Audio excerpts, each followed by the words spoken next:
ओम नमश्चंडिकायै। अथ श्री दुर्गा सप्तशती 11वां अध्याय। देवताओं का देवी की स्तुति करना और देवी का देवताओं को वरदान देना।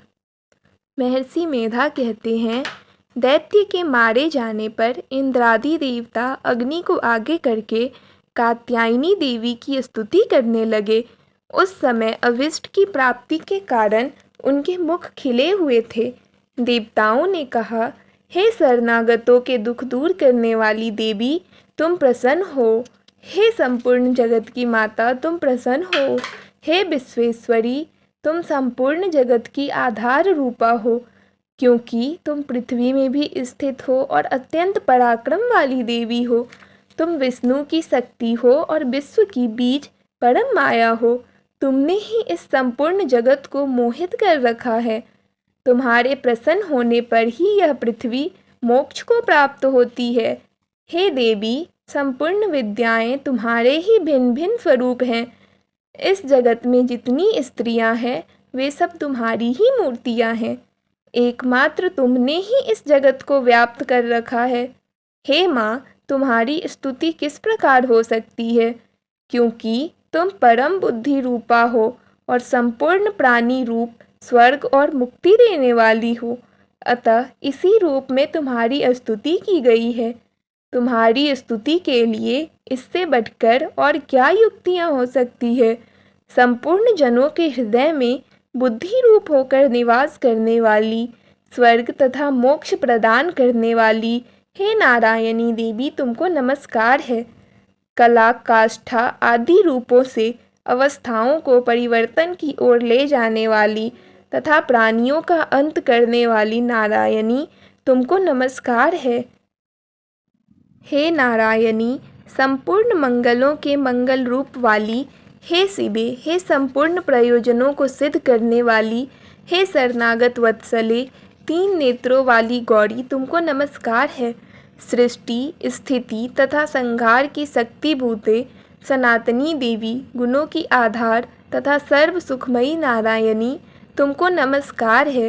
हे शरण में आए हुए शरणागतों, दीन दुखियों की रक्षा में तत्पर, संपूर्ण पीड़ाओं को हरने वाली, हे नारायणी, तुमको नमस्कार है।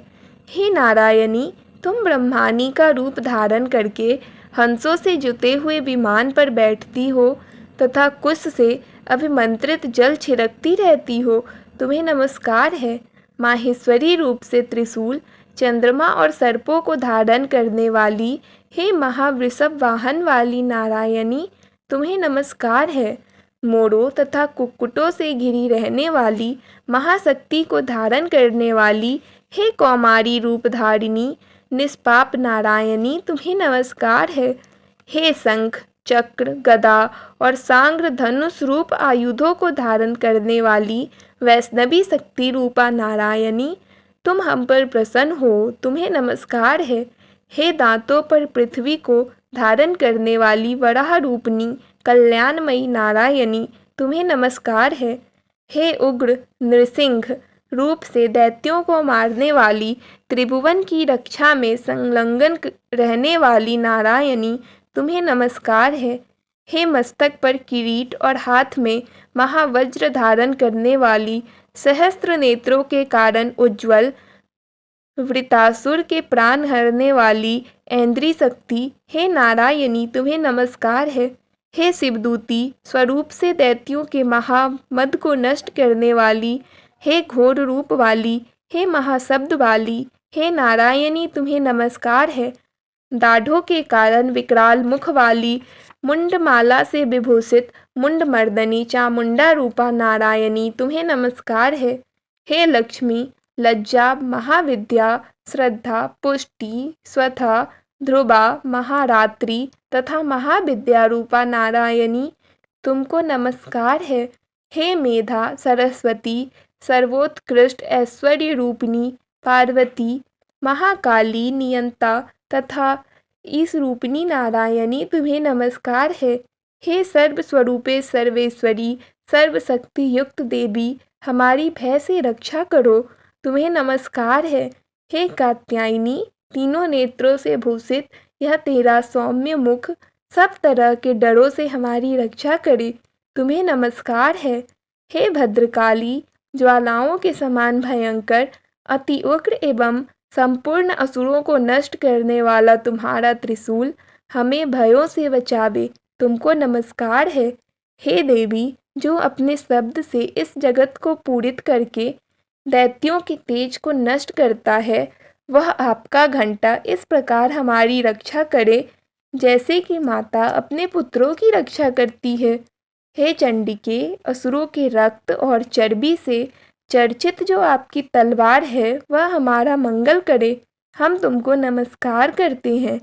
हे देवी, तुम जब प्रसन्न होती हो तो संपूर्ण रोगों को नष्ट कर देती हो, और जब रुष्ट हो जाती हो तो संपूर्ण वांछित कामनाओं को नष्ट कर देती हो।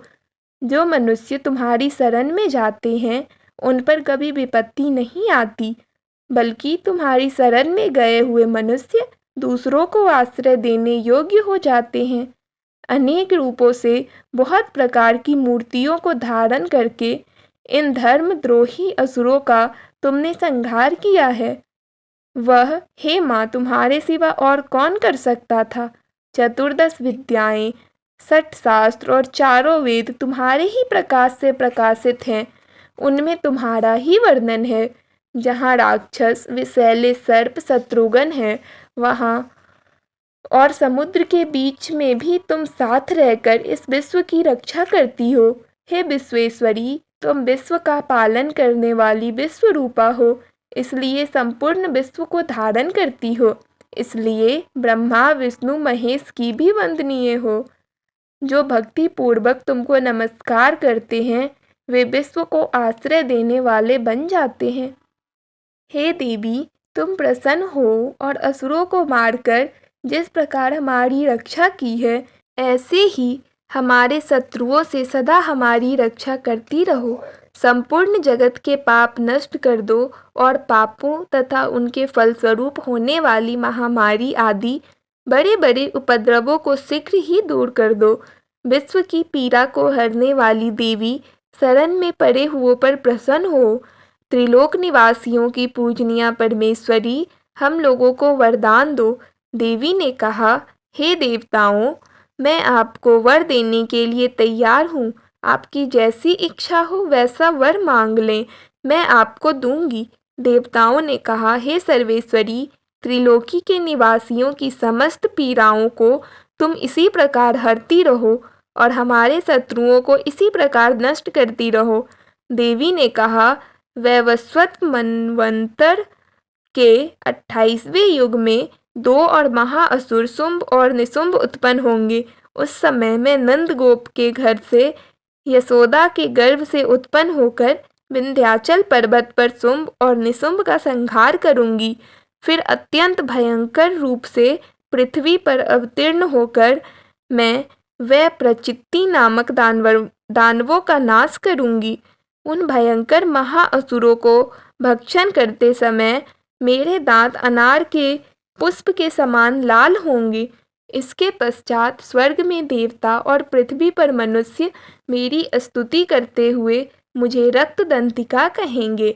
फिर जब 100 वर्षों तक वर्षा न होगी तो मैं ऋषियों की स्तुति करने पर अयोनिजा नाम से प्रकट होऊंगी और अपने 100 नेत्रों से ऋषियों की ओर देखूंगी।